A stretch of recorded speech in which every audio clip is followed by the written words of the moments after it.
어제 새벽 본문이었던 베드로후서 3장 3절에서 7절까지의 말씀에서 사도 베드로는 거짓 가르침에 반박을 합니다.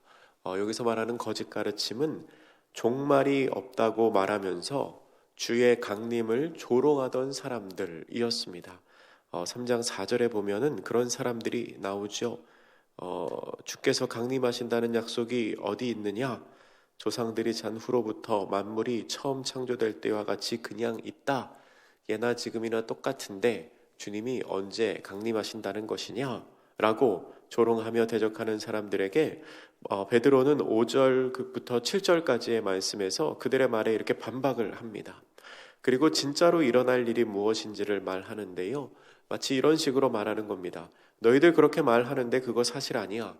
진짜 일어날 일을 내가 알려줄게 라고 말하면서 마지막 때에 진짜로 무슨 일이 일어날지를 오늘 본문에서 말하고 있습니다.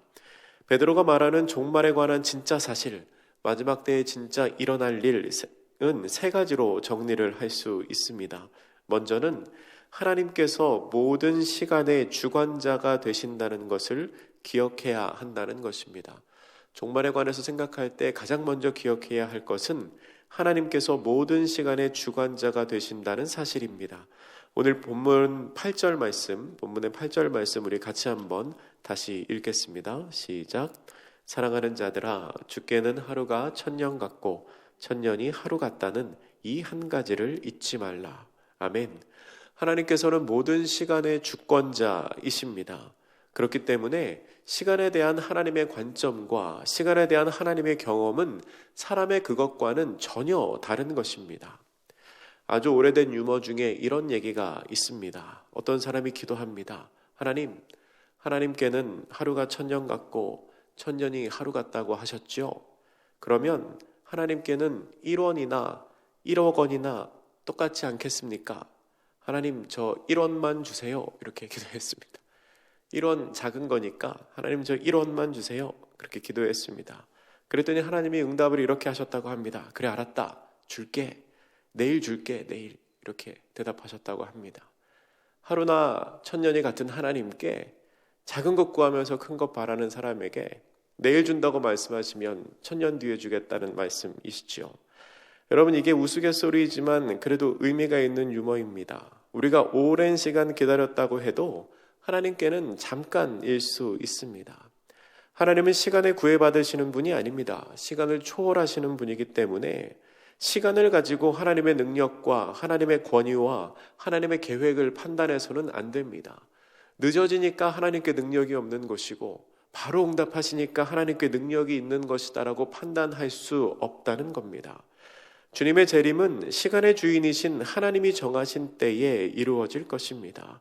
시간이 늦춰진다고 해서 그것을 가지고 우리가 하나님의 뜻과 하나님의 능력을 판단할 수는 없습니다. 종말에 관해 기억해야 할 두 번째 사실은 주님의 재림이 지체되는 것에는 이유가 있다는 것입니다. 하나님이 늦게 임하시는 것처럼 보이는 것에는 이유가 있습니다. 본문 9절 말씀입니다. 같이 읽겠습니다. 시작. 주의 약속은 어떤 이들이 더디다고 생각하는 것 같이 더딘 것이 아니라 오직 주께서는 너희를 대하여 오래 참으사 아무도 멸망하지 아니하고 다 회개하기에 이르기를 원하시느니라. 아멘. 주님께서는 모든 사람이 회개하고 돌아오기를 기다리십니다. 한 사람이라도 더 구원의 길에 들어오기를 기다리고 계시기 때문에 그때를 기다리고 계신다는 겁니다. 그 마음을 오늘 본문의 15절에도 이렇게 기록하고 있습니다. 오늘 본문 3장 15절에도 이런 표현이 있지요. 또 우리 주의 오래 참으심이 구원이 될 줄로 여기라. 아멘. 하나님께서 참으시고 또 참으시는 것만큼 더 많은 사람들에게 구원의 길이 열린다는 겁니다. 물론 그 시간에 우리가 복음을 전해야겠죠. 하나님이 참고 계신 이 시간에 우리가 복음을 전해야 합니다. 같은 마음을 디모데전서 2장 4절은 이렇게 기록하고 있습니다.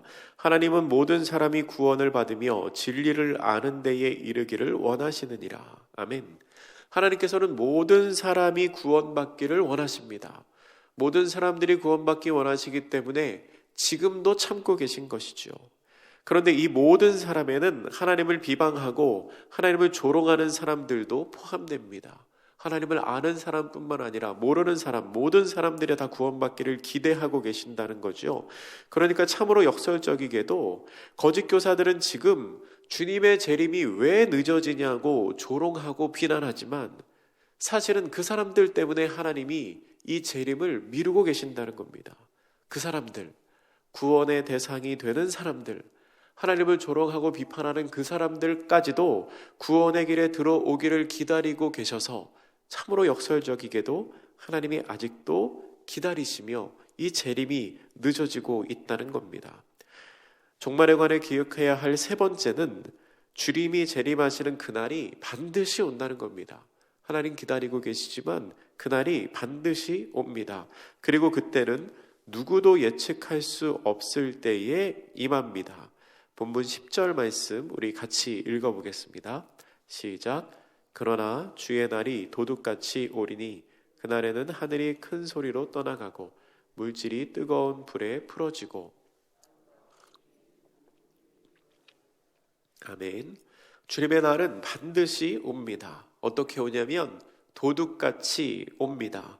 누구도 예상하지 못한 때에 옵니다. 모든 사람이 구원받기를 원하시는 하나님께서는 그렇기 위하여 구원을 미루고 계시지만 언제까지나 미루지는 않으실 겁니다. 아무도 예상하지 못한 그때에 하나님께서는 반드시 다시 오실 것입니다. 그렇게 주님이 임할 때 어떤 일이 생기나요? 하늘이 떠나가고 물질이 뜨거운 불에 다 풀어진다고 말합니다. 하늘과 땅이 없어지는 것이죠. 그 하늘과 땅이 없어지는 곳에는 새 하늘과 새 땅이 도래할 것입니다. 그리고 모든 일이 드러납니다. 우리의 모든 행실, 우리의 마음의 중심, 우리의 믿음, 그 모든 것이 다 드러나게 됩니다. 그리고 그 모든 사람들이 다시 한번 하나님의 심판대 위에 서서 한 번 더 심판을 받게 되죠. 계시록 20장 11절에서 15절에 기록된 흰 보좌 심판입니다. 그리고 말씀드린 것처럼 하늘과 땅이 없어지는 그곳에는 새 하늘과 새 땅이 도래합니다. 오늘 본문 13절에도 그것을 기록하고 있고 계시록 21장 1절에 그 내용이 기록되어 있습니다. 그렇게 종말의 때가 진짜로 온다는 것을 말한 사도 베드로는 이제 정말로 하고 싶은 이야기를 합니다. 지금까지 한 얘기는 종말이 없다고 하는, 그렇게 미혹하는 사람들에 대한 일종의 반증이었습니다. 아니다, 종말의 때는 반드시 온다, 있다 라고 지금까지 이야기를 했고, 오늘 본문 11절과 12절에 베드로가 진짜로 하고 싶은 얘기가 나옵니다. 여러분, 반드시 종말의 때가 올 텐데 그렇다면 우리는 어떤 사람들이 되어야 할까요? 여러분, 이게 참 중요한 질문입니다. 마지막 때에 일어날 일을 아는 것도 중요하지만 그것보다 더 중요한 것은 그렇다면 지금 어떻게 살아야 하는가, 이거를 아는 게 사실은 더 중요합니다. 여러분, 어떤 사람이 중요한 시험을 준비하고 있다고 합시다. 아주 중요한 시험을 준비하고 있습니다. 시험 날짜와 시험 장소를 아는 것 중요합니다. 근데 더 중요한 게 있습니다. 뭐냐면 오늘 시험 공부를 하는 겁니다. 시험 날짜와 시험 장소를 아는 것 중요하죠. 모르면 시험 보지 못할 테니까요. 근데 오늘 중요한 건 뭐냐? 오늘 중요한 건 시험 공부를 하는 겁니다. 이 사람이 시험 날짜가 중요하다고, 장소가 중요하다고 시험 기간 내내 공부를 안 하고 날짜 검색하고 장소만 검색하면 어떻게 되겠습니까? 시험 못 치릅니다. 종말의 때에 아는 것을 중요합니다. 그날 무슨 일이 일어날지 아는 것 중요합니다. 근데 오늘 중요한 것은 그 종말의 때를 아는 우리가 어떻게 살아야 될 것인가? 그게 사실은 더 중요하다는 겁니다. 많은 유튜브나 이렇게 잘못된 기독교 정보를 보면 그때만 말합니다. 그때. 그 두려움을 막 조장시키죠. 그 오늘 어떻게 해야 될 것인가? 그 얘기는 잘 안 합니다. 근데 베드로는 지금 그 얘기를 하고 싶은 겁니다. 그 얘기가 진짜 중요하다는 겁니다. 본문 11절과 12절 말씀 우리 같이 한번 읽어보겠습니다. 시작. 이 모든 것이 이렇게 풀어지리니 너희가 어떠한 사람이 되어야 마땅하냐? 거룩한 행실과 경건함으로 하나님의 날이 임하기를 바라보고 간절히 사모하라. 그날에 하늘이 불에 타서 풀어지고 물질이 뜨거운 물에 녹아지려니와. 아멘. 여러분, 우리가 어떤 사람이 되어야 될까요? 사도 베드로는 권면합니다. 거룩한 행실과 경건을 지키라 라고 말합니다. 그러면 그거를 어떻게 해야 되는 걸까요? 이미 이 편지의 서두에서 베드로가 다 이야기를 했습니다. 우리 성경을 앞으로 조금 넘겨서 베드로후서 1장을 한번 보겠습니다. 사도 베드로가 이미 어떻게 해야 될지를 1장에서 다 설명을 합니다. 1장의 3절과 4절을 제가 한번 읽어보겠습니다. 이렇게 기록합니다. 그의 신기한 능력으로 생명과 경건에 속한 모든 것을 우리에게 주셨으니 이는 자기의 영광과 덕으로서 우리를 부르신 이를 알므로 말미암음이라. 이로써 그 보배롭고 지극히 큰 약속을 우리에게 주사 이 약속으로 말미암아 너희가 정욕 때문에 세상에서 썩어질 것을 피하여 신성한 성품에 참여하는 자가 되게 하려 하셨느니라. 아멘. 하나님께서 자기의 영광과 덕으로서 우리를 부르신 일을 알게 함으로 말미암아 보배롭고 지극히 큰 약속을 이미 우리에게 주셨다는 겁니다. 하나님을 아는 것이 중요하다는 거죠. 그러면서 5절부터 11절까지 아주 구체적으로 우리가 뭘 지켜야 되는지를 기록하고 있습니다. 말씀이 좀 길긴 하지만 우리 5절부터 1장 5절부터 11절 말씀을 같이 한번 읽어보겠습니다. 시작. 그러므로 너희가 더욱 힘써 너희 믿음의 덕을, 덕의 지식을, 지식의 절제를, 절제의 인내를, 인내의 경건을, 경건의 형제 우애를, 형제 우애에 사랑을 더하라.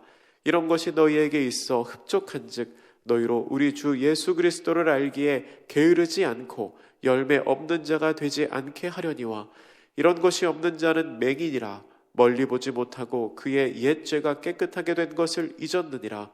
그러므로 형제들아 더욱 힘써 너희 부르심과 택하심을 굳게 하라. 너희가 이것을 행한즉 언제든지 실족하지 아니하리라.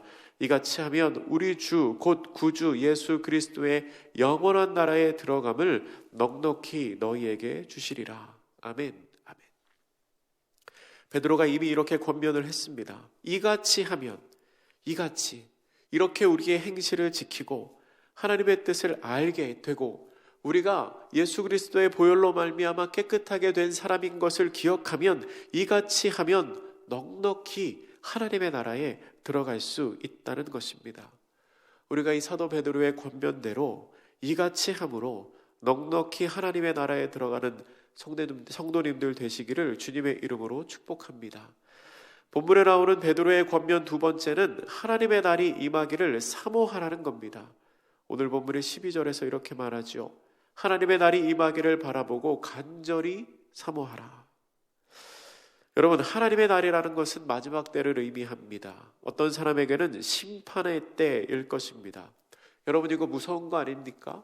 마지막 때, 심판의 날, 이거 무서운 거 아닙니까? 근데 베드로는 그날을 사모하라고 말합니다.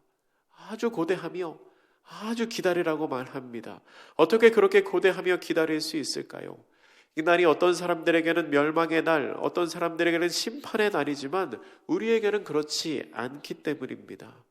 우리에게 하나님의 때는 승리의 날입니다. 우리에게 하나님의 때는 영광의 날입니다. 그렇기 때문에 그 날을 사모하라 라고 베드로가 권면하고 있는 것입니다. 여러분, 우리는 하나님의 날을 두려워할 필요가 없습니다. 우리는 하나님의 때를 두려워할 필요가 없습니다.